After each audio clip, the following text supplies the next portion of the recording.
Hello everyone, this is Gayle, and I'm back with another polymer clay video. And for those of you that watched my Deep Shine brush on UV resin demo that I put out last Saturday, I believe it was, I wanted you to see, while I was waiting for things to cure in the UV light, under the UV light, I started showing you some of the things that I had gone through trying to find things to cover is what I was doing, trying to find something to put a shine on. And I went through some old boxes of old items of mine, and I mean, when I say old, some of these items are 15 years old. And some are maybe even a lot older than that, because I went through this spell where I never wanted to get rid of anything that I made, so I just put it in a box. But one of the things I had was a little bowl. Actually, if I have it close by, no, it's in my other room. But it was a little bowl that had a scalloped edge to it, and it was just, I've had several people that requested that I show them how to do that, so I thought I would do that today. Now the colors I have, well, first let me show you, remember this cane that we did? This is the end, so it's got a hole in the middle. And I took the scraps from that and my snowflake cane, the blues, and blended them together and made a blue base. And then if you remember this cane, remember the kaleidoscope cane we did? I've been trying to figure out what I was going to do with these canes, and I think I've decided I'm going to put them on this bowl. And these are a couple of different canes, because I put them together in different ways. So, you know, some of them have the white in the center, some have the yellow in the center, this one has some green. So they're all a little bit different, but I'm going to use these to decorate, and there's my complex flower from last week. But I'm going to use these on my bowl. I thought, you know me, I am so frugal, and I can stretch things. I've used the same blue scrap clay in about 3 or 4 different things now, and now I'm going to be using the scraps from this that I made, and that's what I made this green out of. And the scraps from this I made the blue out of. So what does that tell me? That tells me that I can put this on here and it's going to go together because the same colors are included. Same thing with this. The same colors are included, plus this has white on the outside, so those will show up. So I am going to go ahead and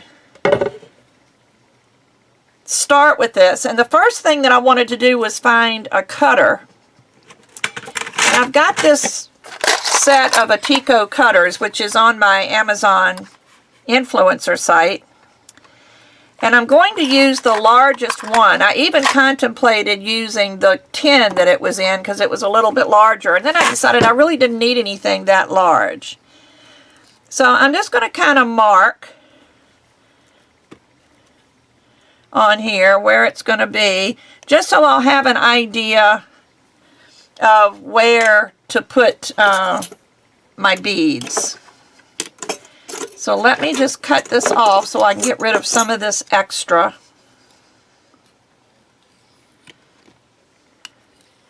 But this is why I never throw scrap away, because you're going to be able to use it for something.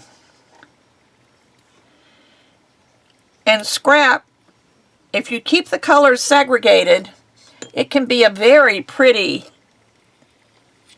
color, you know, of your own color.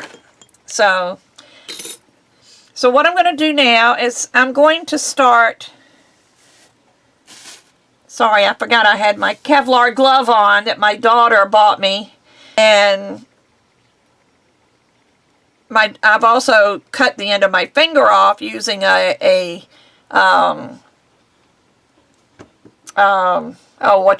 slicer thing. in the kitchen. So my daughter bought me a Kevlar glove, and I got to thinking the other day I probably ought to use that when I use my Lucy slicer, and that's what I use to slice these things. But to start off, this was like an end piece. This was like the beginning of the end, if you know what I mean. So it's a little bit bigger or thicker than the other. So I'm just going to take that and set that in the middle. And push it down really good.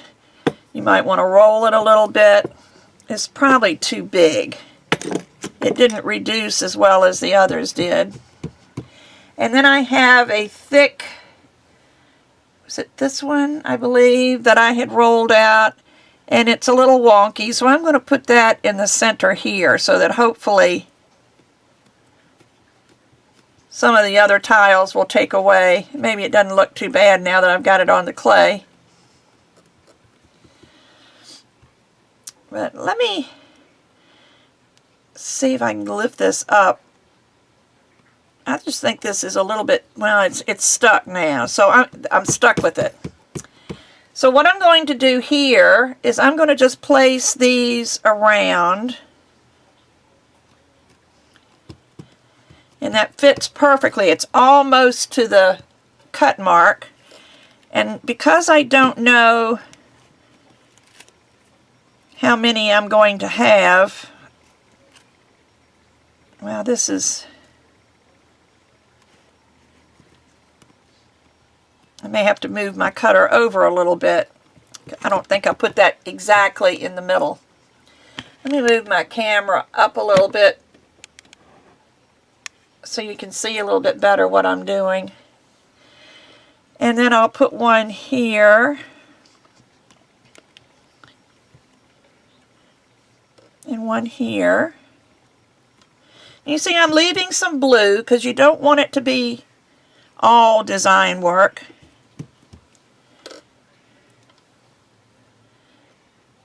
Let's see, and that's got a little funny thing. What does this other slice look like? That looks better. Now you want to make sure that these are stuck on. You don't want them to be misshapen or anything. And by the way, my base here is rolled to a number 3. I don't know what the thickness of this is. It's probably, the middle one was probably closer to the largest setting, but the other slices are probably, they look like they're close to a number 3. But you just want these to be stuck. And then I'm going to come over here and I'm going to start doing, what am I going to start doing here? I've got different tiles to choose from.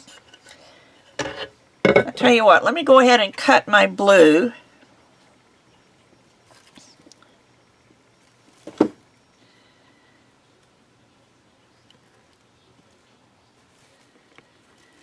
Make sure, sorry if my hair is in there.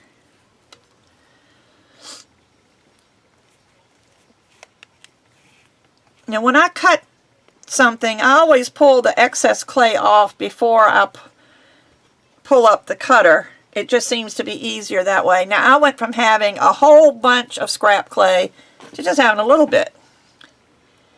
But I'll pull the cutter up, and this is going to be one side of our bowl. Let me find my little scraper. It's so dirty.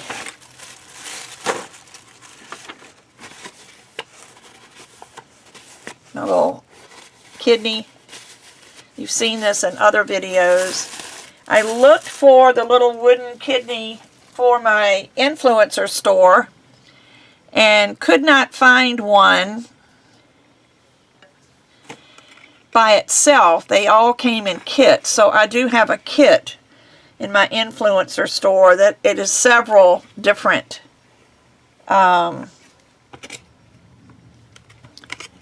shapes of scrapers. But I'm just going to put this aside. Let me get a little piece of plastic.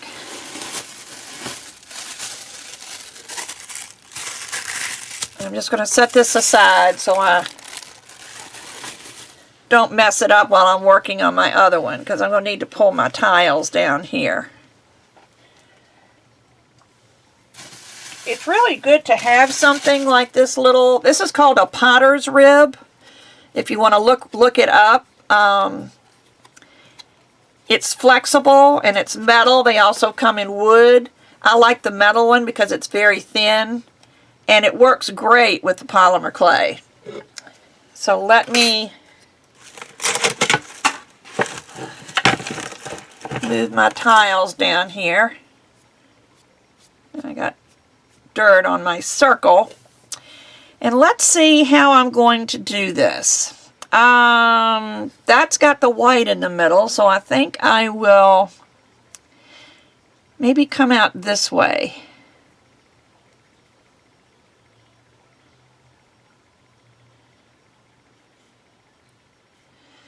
And do it in a circle like that, rather than have them flat. See, that's yellow. I'm looking for yellow.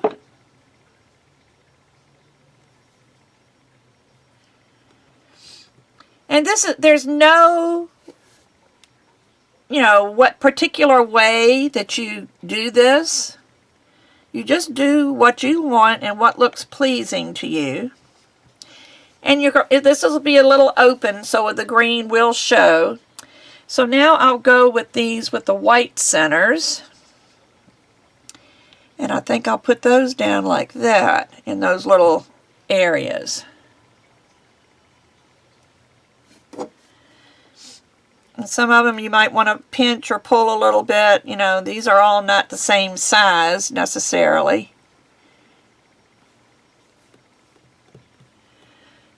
But you just want them to at least be sort of square.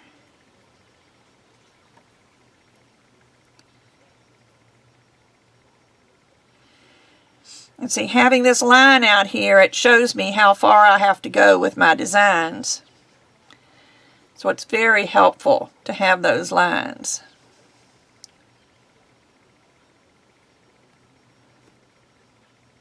Okay.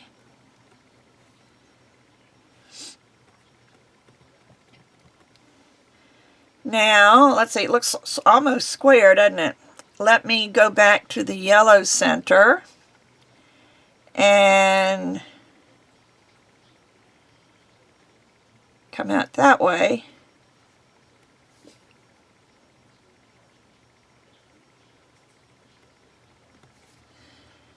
You just do whatever floats your boat.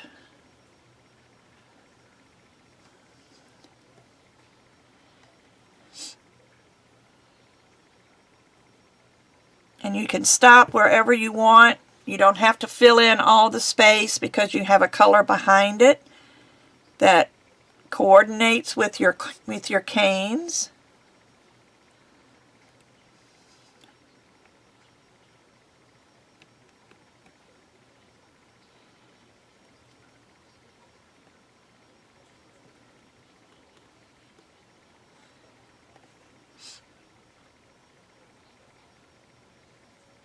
See, I like this one better.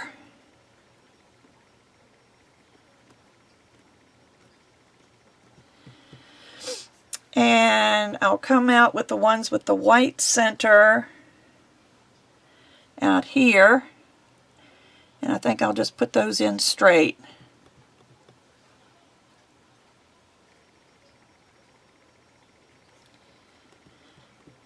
Kind of gives me the look I want. This one looks like it's not quite where it's supposed to be.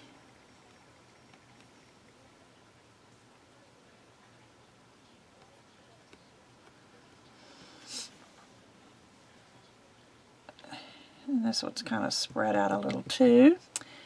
So let me find one more that's just right.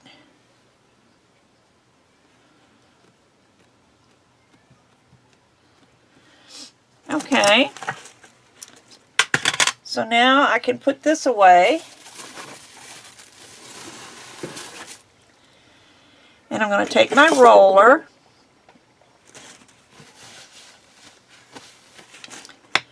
and roll over in all directions, just making sure this is going to be really nice and secure.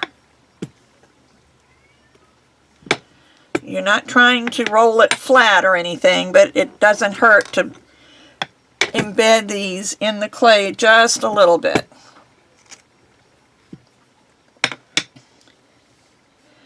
And then I'm going to take my cutter and see how I'm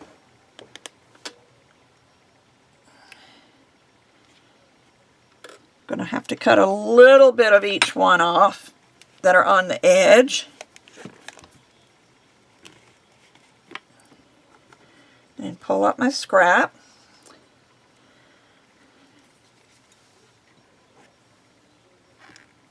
And there we go. And put my cutters away.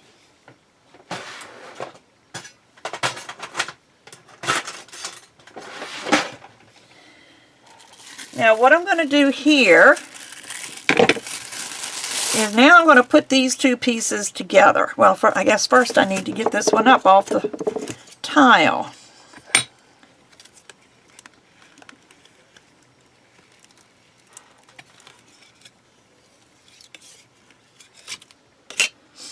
And I'm just going to turn this one over since it was in my hands. It doesn't really matter which goes where. And then I'm going to put this on the top of it.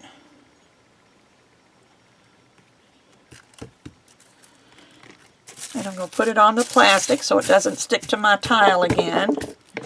And I'm just going to, again, roll it lightly, start in the middle and go out so that you're getting out any air that might be trapped. Because with these little spaces in here, there's going to be air.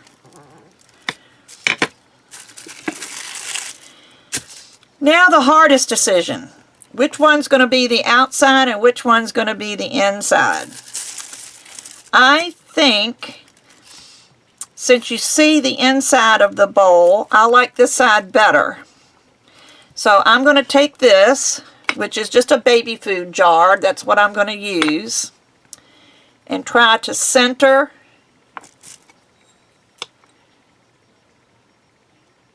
just look inside the jar and center it as best as you can where your center is. And then you just start pushing down. Now this is thick clay and you don't want to break it, so you've got to do this kind of slowly. And as you do it, just pull up some of these little edges.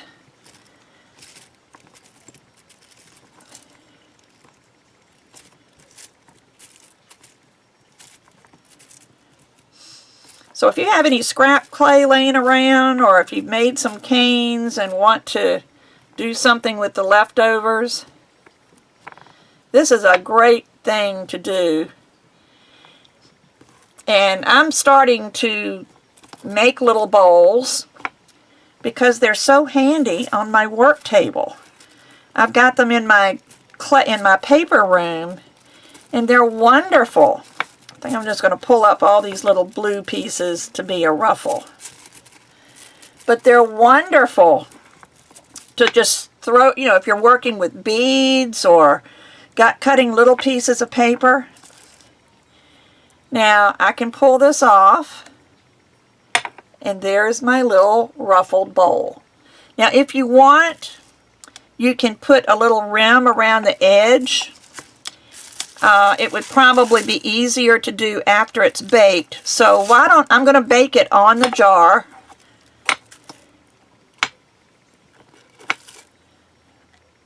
Just make sure it's on there where I want it to be. Because as it bakes, it might sag a little bit. And if it sags, you want it to sag in. But I'm going to go ahead and bake this. And I'm going to bake it for an hour because it is pretty thick. It's, you know, it may be 1/4 inch thick. And even though your clay says 15 or 20 minutes per 1/4 inch, if you want your clay to be strong, an hour is much better. As long as you don't go over the manufacturer's suggested temperature. If your temperature on your clay says 275, put it at 275 and then bake it for an hour. If it says 210 or what, I don't even know what FEMO is. FEMO is a really different temperature, but just... Now, if you wanted this to be larger, if this is too small for you, this is perfect for like rings and necklaces when you take them off at night and you don't want to put them in your jewelry box because you can put them back on the next day. These are perfect for stuff like that. But if you wanted to, you could just use a bigger circle. Get a bowl out of your kitchen that's bigger than your largest cutter and just cut around that and fill that in. And it would make a large, you know, the ruffles would be a little bit larger. But I'm going to bake this, and then I'll come back and show you how to put a rim around this. So I will be back. Okay, I am back. And here is my bowl. Let me put that out of the way. It doesn't look too bad. What do you think? Now, this is where you get to decide whether you want to cover this rim here. Personally, I don't mind it, but I think I will show you a couple of options. You could take the green or the blue. I've got this green, I've got this blue left over. And let me move this over. I put a paper towel here. You could take this and you could roll it into a flat piece of clay, and you can just kind of even it up.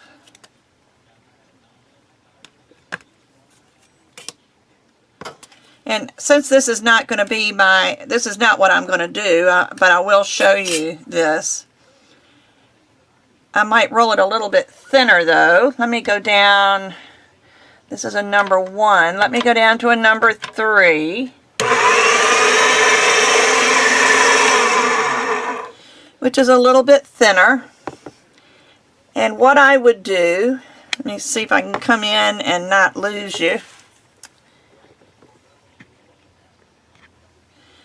I would first put some poly paste, which is what I would use, which is this. It's like liquid clay, but it's thicker, it's pastier. And then I would take this and maybe go around and just overlap like this. And just follow your wave.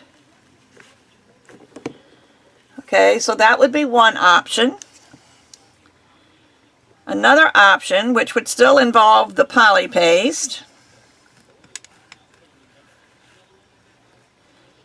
Let me see if I can roll the air out of this before I do anything with it.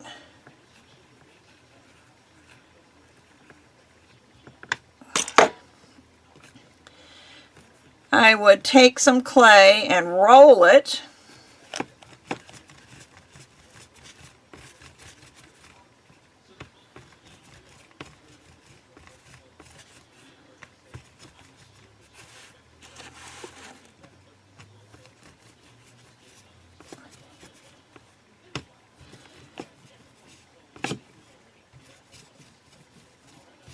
I would roll it out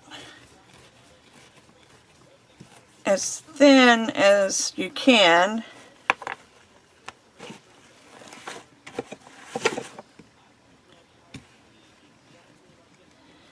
It's amazing how small a piece of clay can make such a long snake. And I would roll this end out. Then I would do the same thing with some green clay. Let me roll it out on the number 3 first. And then fold it. Make sure the air is out of it. And I would fold it again and make sure the air is out of it.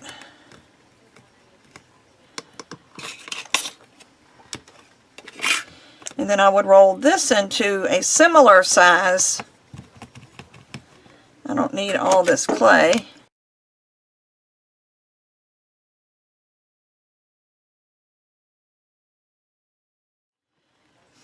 Then I would take the two and put them side by side, and then I would twist. And once they're good and stuck together, you can just roll it. And I would make a twist like this.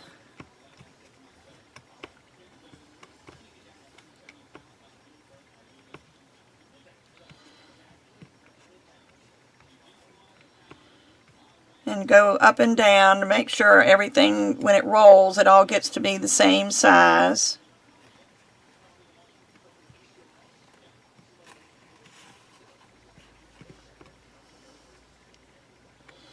And then I would do the poly paste on this also, and set this at the top, and that way you're incorporating your green and your blue. Let me see if I can do a little bit of this for you. I don't know that I'm going to keep this on, but I may.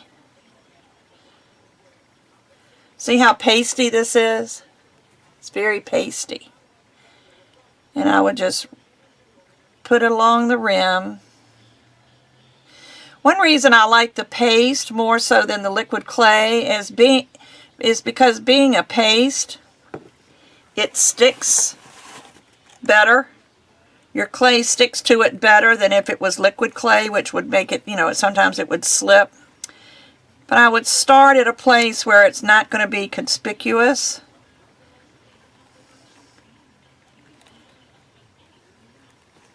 And just slowly work it around.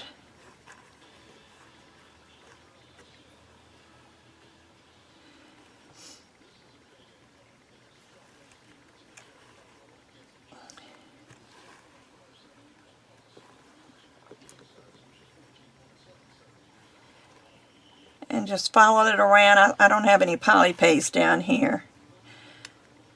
It kind of ended right there. But I would just follow this around, and you would have this kind of an edge on your bowl. But like I said, I don't plan on putting an edge on my bowl. Getting clay down in my poly paste.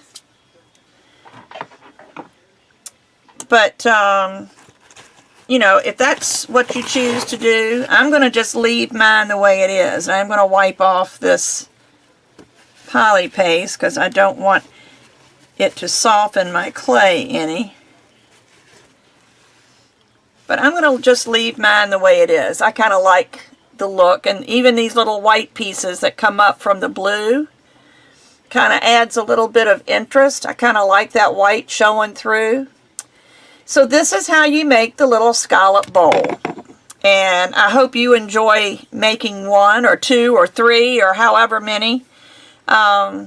Just make sure when you use your mold, when you choose a mold, that you find one that has a flat bottom. This one's a little concave, but that's all right. It turned out okay. Because otherwise, your bowl's not going to sit. It's going to roll around if you use something round. But just any kind of little bowl. These are the bowls that I use for my scrap. I could have used one of these. Let me turn it. See, this is a bowl from Dollar Tree. I think it was a set of 3 for $1.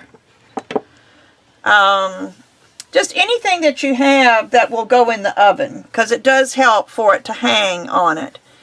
But again, this is my little scallop bowl. This one is going to end up on my paper table.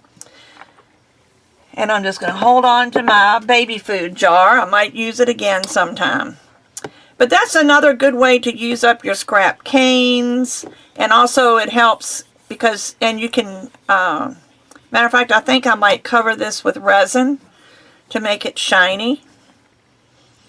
The main reason being, I really like the feel of cooked polymer clay. I just like the way it feels.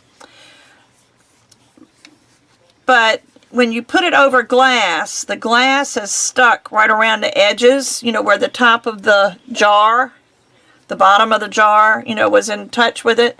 So it's got this little shiny ring in there. So if I go ahead and put resin on this, it will be shiny all over. So I think that's what I'm going to do. But okay, I moved into my other room where I have my UV resin here. This is the Deep Shine brush-on resin that is sold on Tiny Pandora. And I'm just going to brush this in here.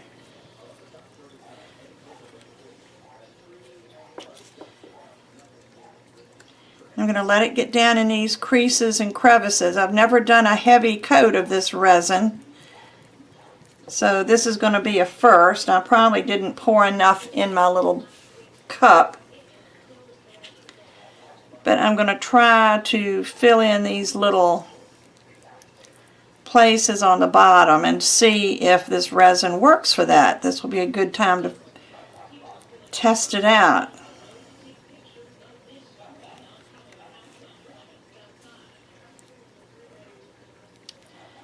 So that's kind of filled in those little creases down here at the bottom. See those little green places? And now I'll just go around the side. And I'm going to do the inside first, and then I'll do the outside.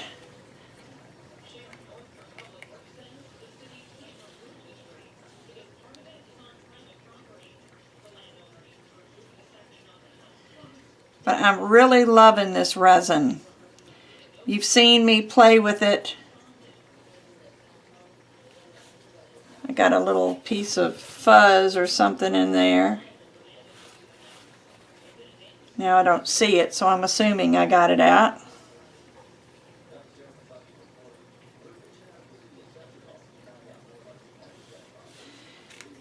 And I am going to need a little bit more resin. I'd rather pour a little bit and work with it, and then if I need more, I can pour it in.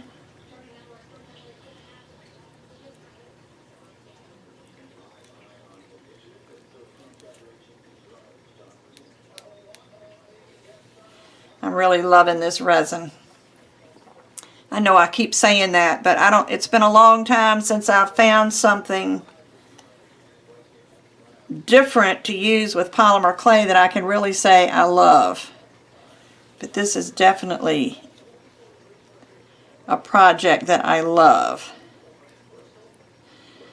Now this is going to be a little thicker, so it's going to take a little bit longer to cure because I'm not brushing on a thin coat. So I'm going to go ahead and when I put this in the under the light, I'm going to let it sit there for at least 15 minutes. Since this is going on a lot thicker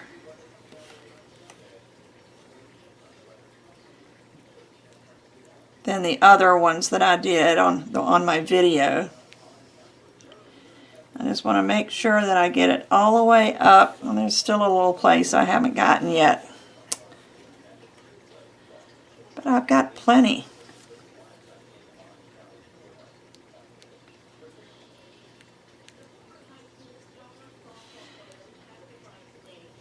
And I believe I've got it all. Let me put this brush back inside my foil, and I'm going to lay the foil over top of this even though there's no sunlight coming in. I just don't want to take any chances of the little bit of resin that's left in there getting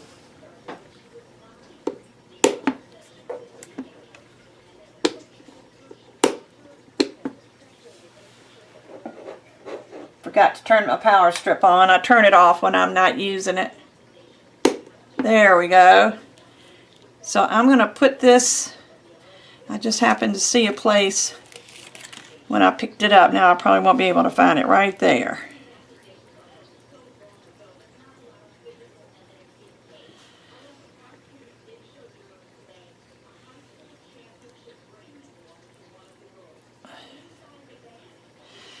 while I'm thinking about it, I probably ought to use the rest of this resin to go around the rim, because when I do the outside, it's going to be sitting on the rim, and I don't want it to be sticky.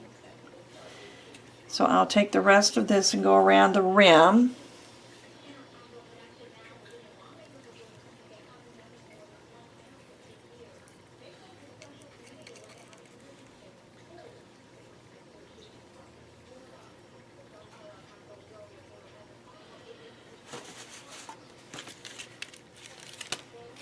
Okay, so again, I'm going to put the brush back in the foil just to protect it from any sunlight. I'm going to put this on a piece of foil to reflect a little bit, and I'm going to put this in my oven. So it's in there, and like I said, I'm going to leave it for about 15 minutes and then I will be back. Okay, yeah, I went ahead and did the bottom, the outside, and it is all done. All nice and shiny. And the resin did harden in all of these little crevices. I caked it in there pretty thick. There's one little place that is a little rough, which probably was a place where I had some bubbles, because I did rub this quite a bit with my brush. But other than that, it is just perfect. Loving this resin. So I'm going to move back into my clay room and finish up the video for you, so I will be right back. So I hope you like this, and we'll be back again next Monday with another polymer clay video, and I will be back on Friday with Friday Frolics. So come back soon. Bye-bye.